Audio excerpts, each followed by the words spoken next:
को परिचय नहीं कराते, अब सीधी पहले तो क्षमा चाहते हैं कि लेट हुआ, उसके लिए माफ़ी। पूरे देश में एक माहौल बदलता हुआ दिख रहा है। लोग इंतज़ार कर रहे हैं कि बटन दबाएं और अपनी किस्मत बदलें। जो राहुल गांधी जी की भारत जोड़ो न्याय यात्रा इधर से भी गुजरी थी, आप लोगों ने बड़ा उसमें सपोर्ट किया, उसके लिए धन्यवाद। उस न्याय यात्रा और भारत जोड़ो यात्रा का एक रिजल्ट ये निकला कि जो हमारा न्याय पत्र है, जो मैनिफेस्टो है, वो लोगों से बातचीत कर करके जो आइडियाज आए, जो लोगों की तकलीफें सुनी राहुल जी ने, मल्लिकार्जुन खड़गे साहब ने और हमारे तमाम नेताओं ने, उसके बाद ये न्याय पत्र बना, जिसमें हमने खास तौर पे नौजवानों पर फोकस किया है कि उनके साथ पिछले 10 साल में बहुत अन्याय हुआ है, बहुत इनजस्टिस हुआ है। 1 घंटे में 2 नौजवान आत्महत्या करते हैं इस देश में पिछले 10 साल में। ये बहुत दुखी कर देने वाला आंकड़ा है। पेपर लीक्स, एंट्रेंस एग्जाम होते नहीं है, नौकरी लगती नहीं है। तो अब हमने 30 लाख जो वैकेंसीज हैं सरकारी नौकरियों की, उसको भरने की गारंटी दी है नौजवानों को कि हम सरकार में आएंगे, 30 लाख लोगों को नौकरी देंगे। नंबर 2, हमने कहा पहली नौकरी पक्की, वो डिप्लोमा हो या डिग्री हो, उसको पहली नौकरी जरूर मिलेगी। नंबर 3, हमने कहा कि जितने भी गरीब परिवार हैं, और पिछले 10 साल में कई परिवार ऐसे हैं जो अपने आप को अब गरीब पाने लगे हैं, उनकी एक महिला को साल में 1 लाख रुपया हम देंगे गृहलक्ष्मी योजना के तहत। हमारी ये जो गारंटीज हैं किसानों के लिए भी हैं कि एमएसपी का एक कानून बनाएंगे जिसमें स्वामीनाथन कमीशन की जो रिपोर्ट है वो लागू की जा सके और किसानों को अपनी फसल का दाम मिले। आदिवासियों के लिए, दलितों के लिए, हमने सबके लिए उसमें एक न्याय की गारंटी दी है। और राहुल गांधी और मल्लिकार्जुन खड़गे जी जब कुछ बोलते हैं तो वो करके दिखाते हैं। हमने दिल्ली में आज से कुछ हफ्तों पहले हमारे मित्र डॉक्टर मुनीश तमांग को पार्टी में शामिल करवाया था, और दिल्ली में हमें उसके बाद लगातार लोगों के फोन आए कि बहुत बढ़िया आदमी को आप पार्टी में लाएं। मुनीश जी यहाँ तो पॉपुलर हैं ही, दिल्ली में भी बहुत ज़्यादा पॉपुलर हैं, दिल्ली यूनिवर्सिटी में भी पॉपुलर हैं, वहाँ की इंटेलिजेंसिया में भी जो बौद्धिक वर्ग है, बुद्धिजीवी वर्ग है, उसमें भी बहुत ज़्यादा पॉपुलर हैं। दार्जिलिंग का एक बहुत महत्वपूर्ण स्थान है, ना केवल हमारे नक्शे में, हमारे दिलों में भी बहुत ज़्यादा महत्वपूर्ण जगह है दार्जिलिंग की। दार्जिलिंग के अपने मुद्दे हैं। एक ऐसी पार्टी है जिसने दार्जिलिंग से सिर्फ लिया, दार्जिलिंग को कुछ दिया नहीं। मैं राजस्थान से आता हूं, मेरे राज्य के एक नेता को वो दार्जिलिंग में लाए, यहां से दार्जिलिंग वालों ने खुले दिल से उनको वोट दिया। अब वो हमारे बीच नहीं रहे तो उनके लिए मैं ज़्यादा नहीं बोलूंगा, लेकिन भारतीय जनता पार्टी ने फिर भी दार्जिलिंग के लिए कुछ नहीं किया। फिर एक और आदमी बाहर से लाए, उसको भी दार्जिलिंग के लोगों ने वोट दिया, जिताया, आशीर्वाद दिया, लेकिन फिर भी दार्जिलिंग का कुछ भला नहीं हुआ। धोखा हुआ दार्जिलिंग के साथ। लगातार दार्जिलिंग के साथ भारतीय जनता पार्टी धोखा करती आई। अब मुनीश तमांग जी आपके सामने हैं, हमारे लेफ्ट के साथी, हमारे सीपीएम के साथी आपके सामने हैं।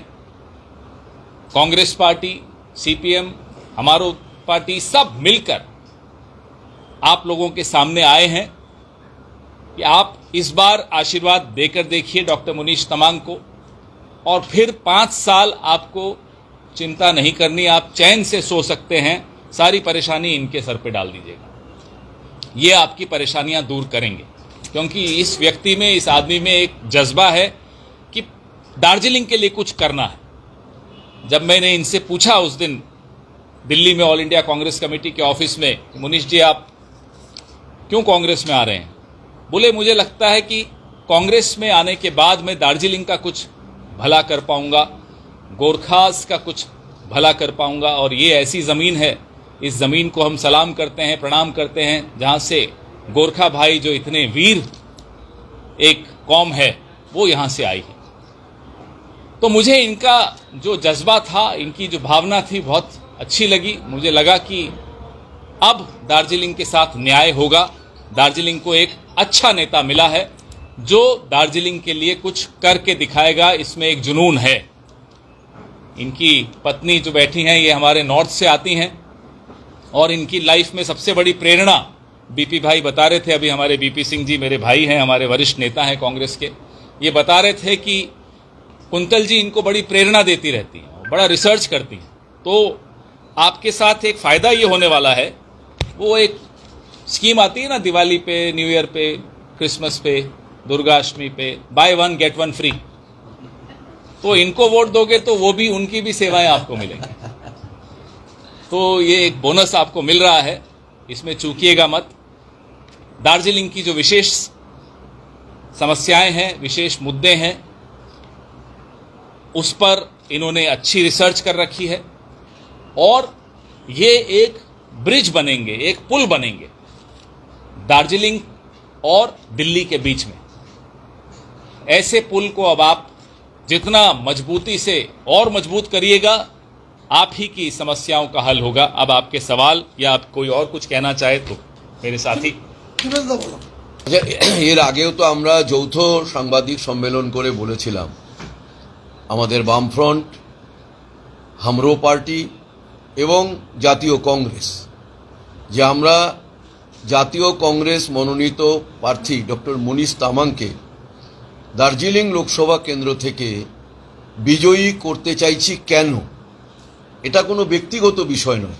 দার্জিলিং লোকসভা কেন্দ্র, যেখানে পাহাড় আছে, সমতল আছে, চা বাগান আছে, শিলিগুড়ির মতো মহানগর আছে, চোপড়ার মতো কৃষি প্রধান এলাকা আছে, এরকম একটা বৈচিত্র্যপূর্ণ লোকসভা কেন্দ্রে এমন একজন প্রার্থী এখান থেকে নির্বাচিত হয়ে যাওয়া উচিত, যিনি সমস্ত ধরনের ভাষা, ধর্ম, সম্প্রদায় এবং ভৌগোলিক বৈচিত্র্য সব কিছুর ভারসাম্য রেখে সংসদে আমাদের হয়ে তিনি প্রতিনিধিত্ব করবেন, আমাদের হয়ে তিনি কথা বলবেন।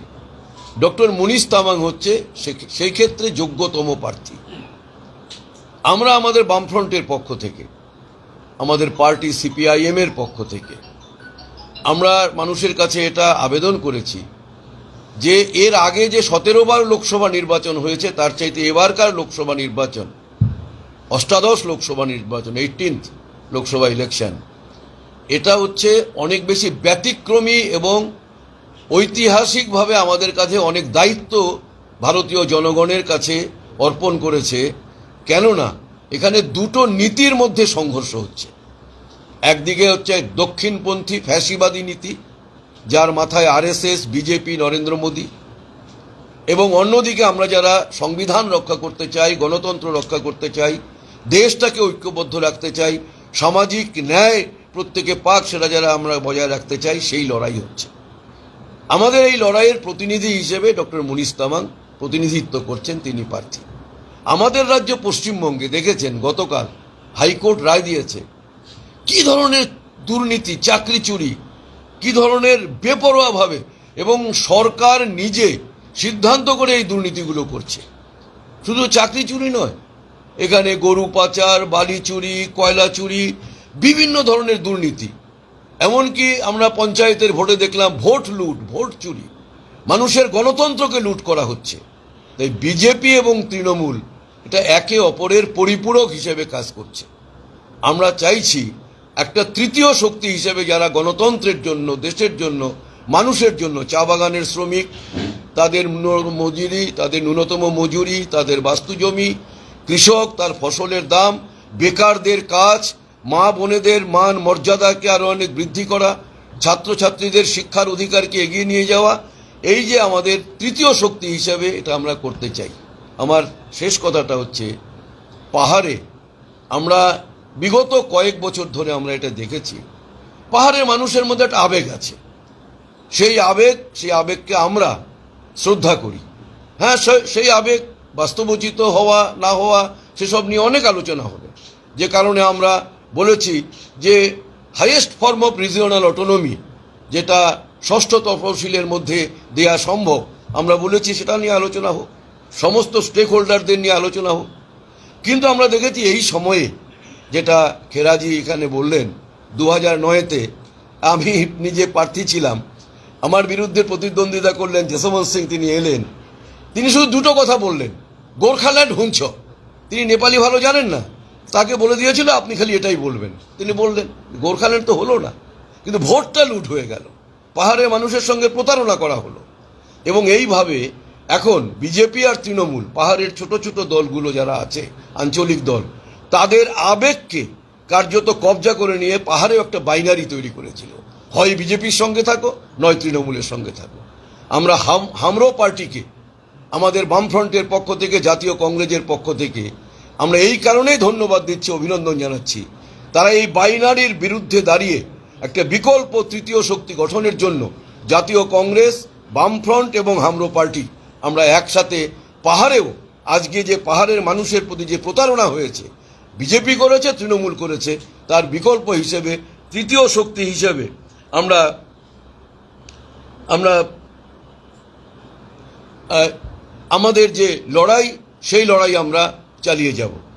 আমরা এরপরে এখানে জাতীয় কংগ্রেসের জেলা সভাপতি বলবেন, আমাদের প্রার্থী মুনিশ তামাং বলবেন, এবং এইমাত্র খবর পেলাম হামরো পার্টির নেতা অজয় এডওয়ার্ড, সে রাস্তায় প্রায় চলে এসছে, কয়েক মিনিটের মধ্যেই সে এখানে চলে আসবে, সেও এসে বলবে।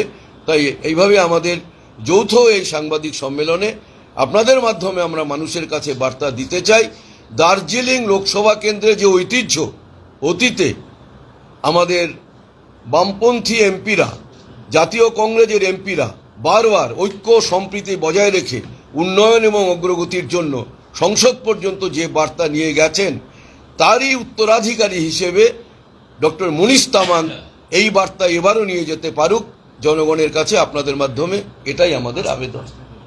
আর আজকে বিকেল 5টার সময় বাঘা যতীন পার্কের থেকে আমরা আমাদের ডক্টর মুনিশ তামাংয়ের সমর্থনে আমরা কেন্দ্রীয় মিছিল রোড শো আমরা করব। আমাদের জাতীয় কংগ্রেস, বামফ্রন্ট এবং হামরো পার্টি মিলিতভাবে আপনাদের মাধ্যমে জনগণের কাছে এটাও আবেদন করছি যে আপনারা সেই র্যালিতে সামিল হন। আমাদের প্রার্থী ডাক্তার মুনিশ তামাং 4 এপ্রিল মনোনয়নপত্র জমা দেওয়ার পর থেকে 5 এপ্রিল থেকে ডাক্তার মুনিশ তামাং দার্জিলিং, কার্শিয়াং, কালিম্পং, তাকদা, সুখিয়াপুকুরি, বিজনবাড়ি, মিরিক, পেডং, বড়ুবাথান, কালিম্পং 1, কালিম্পং 2-তে প্রচার করেছেন। গত 15 বছর পাহাড়ে আমরা সঠিক মতামত, মানুষের মত, জনগণের মত প্রকাশ করার অধিকার ছিল না। বিমল গুরুংরা তখন পাহাড়ে একচাটিয়া ভোট করেছে। কিন্তু আজকে আমরা দায়িত্ব নিয়ে বলতে পারি, তৃণমূল নেমেছে 10 ফেব্রুয়ারি, বিজেপি নেমেছে 25 মার্চ, আমরা নেমেছি 5 এপ্রিল। আমরা মনে করি ভারতের জাতীয় কংগ্রেসের প্রার্থী, বামফ্রন্ট সমর্থিত, হামরো পার্টি সমর্থিত আমাদের প্রার্থী ডাক্তার মুনিশ তামাং লড়াইয়ের ময়দানে এক কদম আগে আছে, এক কদম পিছিয়ে নাই। তাই আমরা মনে করি আজকে কেন্দ্রীয় সমাবেশ, মহামিছিল বাঘাযতীন পার্ক থেকে ডাক্তার মুনিশ তামাংয়ের সমর্থনে এক বিরাট বর্ণাঢ্য মিছিল আমরা বের করব। আপনাদের সকলকে আমন্ত্রণ। আমরা মনে করি আমরা পিছিয়ে নেই, আমরা আজকে এক কদম এগিয়ে আছি। हमारे पवन खेड़ा जी ने और जीवेश दा ने और शंकर दा ने हमारे जो मुद्दे हैं, राष्ट्रीय मुद्दे हैं, और जो हमारा उद्देश्य है उसके विषय में आप सबको बताया। मैं आपको दार्जिलिंग के विशेष कॉन्टेक्स्ट में बताना चाहता हूँ। जैसे पवन खेड़ा जी ने कहा कि जब मैं कांग्रेस में आया, मैं इसी कारण से आया कि मुझे विश्वास था कि कांग्रेस के माध्यम से मैं दार्जिलिंग, अपने क्षेत्र दार्जिलिंग के लिए मैं कुछ कर पाऊँगा। और वो मुझे इसलिए विश्वास हुआ क्योंकि अभी तक दार्जिलिंग में जो भी हमें पॉलिटिकल अचीवमेंट हुई है, खास करके हमारे पहाड़ के क्षेत्रों के विषय में अगर हम बात करें तो वो सब कांग्रेस यूपीए के समय में ही हुई है।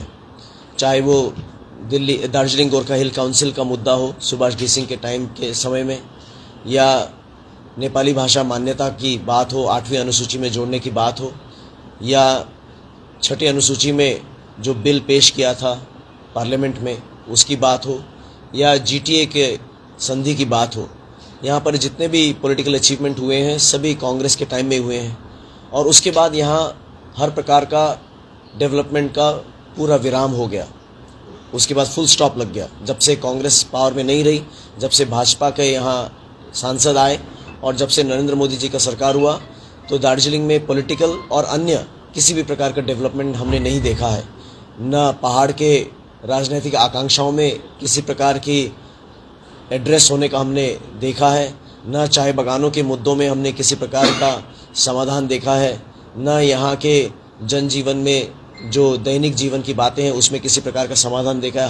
हर जगह निराशा ही मिली। और पिछले 15 साल में जो हमने यहाँ इलेक्ट किया भाजपा को, इस 15 साल का कुल मिला के हमें हाथ में सिर्फ 0 मिला। और जैसे मैं कहता हूँ कि 15 साल कुछ कम समय नहीं होता है। 15 साल में एक बच्चा पैदा होकर मैट्रिकुलेट हो जाता है, 15 साल में एक आदमी फ़ौज में जाके पेंशन कमा लेता है, और 15 साल में एक युग बीत जाती है। और इस 15 साल में हमें कुछ भी अचीवमेंट नहीं हुआ, इसलिए दार्जिलिंग के लोग इस समय तैयार हैं बदलाव लाने के लिए। दूसरी तरफ जो तृणमूल का सरकार है जिसके विरुद्ध में हम लड़ रहे हैं, यहाँ हम तृणमूल को और भाजपा को दोनों को हराएंगे। तृणमूल ने जिस प्रकार का भ्रष्टाचार और अत्याचार यहाँ किया है उसको भी लोग करारा जवाब देना चाहते हैं। और इसीलिए जो कांग्रेस का यहाँ पुराना नाता रहा है दार्जिलिंग के साथ, कांग्रेस के हमारे प्रधानमंत्री यहाँ दार्जिलिंग में पहाड़ों में लगातार आते रहे हैं।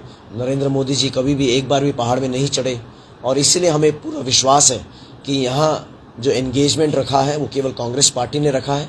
और इस बार जब हम जीतेंगे, और हमें पूरा विश्वास है कि दार्जिलिंग भी जीतेंगे और दिल्ली में भी सरकार की परिवर्तन होगी, हमें विश्वास है कि जो यहाँ डेवलपमेंट रुका हुआ है, पॉलिटिकल और अन्य डेवलपमेंट यहाँ कुछ नहीं हुआ है, उसका रास्ता फिर से खुलेगा और दार्जिलिंग फिर से अपने पुराने अच्छे समयों में लौट आएगा। पश्चिम बंगाल के मुख्यमंत्री हर एक सभा में बोलते हैं कि कांग्रेस पश्चिम बंगाल में बीजेपी की बी टीम होकर के काम कर रही है, इसलिए कांग्रेस को यदि वोट आप लोग मत दीजिए। इस पर आप विश्वास, उनसे सबूत मांग लेते, हम तो आपको और कई सबूत दे देंगे। अभी हमारे मुंह बंद है, सील किया हुआ है, हमने ज़्यादा नहीं बोल रहे हैं। लेकिन पूरा देश जानता है कौन किसको कब कहाँ मदद करता है, सबको दिखाई देता है। अगर एक आदमी लड़ रहा है भारतीय जनता पार्टी से तो वो राहुल गांधी है। उनको संसद से बाहर कर दिया, उनको घर छीन लिया, उनको बाहर कर दिया। सबने देखा, पूरे विश्व ने देखा कि कैसे राहुल गांधी के पीछे पूरा का पूरा राष्ट्रीय स्वयंसेवक संघ और पूरी भारतीय जनता पार्टी लगी हुई है। इसलिए कोई भी अगर ऐसा कहता है तो उसको 2 बार सोचने के बाद बोलना चाहिए, नहीं तो लोग उनकी हंसी उड़ाएंगे। मुख्यमंत्री को समझना चाहिए, अच्छा नहीं लगेगा हमें भी कि लोग उन पर हंसें।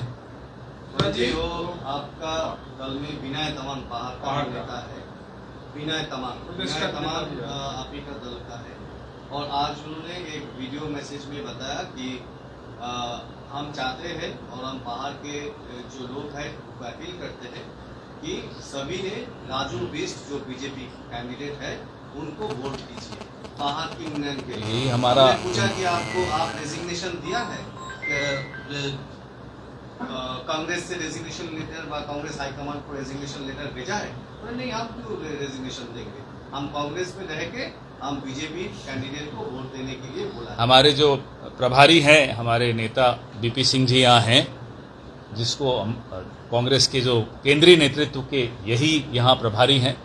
आप इनसे इस सवाल पूछिए, ये जवाब देंगे। वैसे ही हमारी पार्टी का आंतरिक मामला है, लेकिन ये जवाब देंगे। हम संज्ञान ले चुके हैं, उस पर ज्यादा नहीं बोलना। शंकरदा ने ऑलरेडी शायद कुछ बोला है না এটা এটা এটা চ্যাপ্টার ক্লোজ, চ্যাপ্টার ক্লোজ। আপনি আপনি কোনো রাজনৈতিক দলে এমন সিদ্ধান্ত হতে পারে না যে আমি কংগ্রেসে থেকে বিজেপিকে ভোট দিতে পারবো। ভারতবর্ষের কোনো রাজনৈতিক দল বা কংগ্রেস হাইকমান্ড বা কংগ্রেসের প্রদেশ সভাপতি বা কংগ্রেসের জেলা সভাপতি এই সিদ্ধান্তকে সমর্থন করতে পারে না। Chapter is close, chapter is close, chapter is close, chapter is so many কংগ্রেসের প্রার্থীকে তিনি সমর্থন করবেন না। না কংগ্রেস বিনয় তামাং মনীষ তামাংয়ের সঙ্গে দেখা করে সাক্ষাৎ করে आपको समर्थन करेंगे, आपके लिए काम करेंगे बोले गए। Number 1, Vinay Taman not only General Secretary, so many General Secretary in Darjeeling district. One is Sujay Ghatak, one is Bandali De, one is Ajay Thapa, one is Vinay Taman, one is Munish Dilip Pradhan. কাজে একটা general secretary Indian national Congress 138 বছরের রাজনৈতিক দল, हजारों general secretary Congress party में है। पश्चिम बंगाल में 38 general secretary है, उसमें से अगर कोई कीड़ा पोकरा मकरा निकल गया, इसकी जिम्मेदारी उसका है, उसका जिम्मेदारी। That is not my local question, আমি জানি না, এটা ওকে জিজ্ঞেস করো না कांग्रेस আছে না बीजेपी से।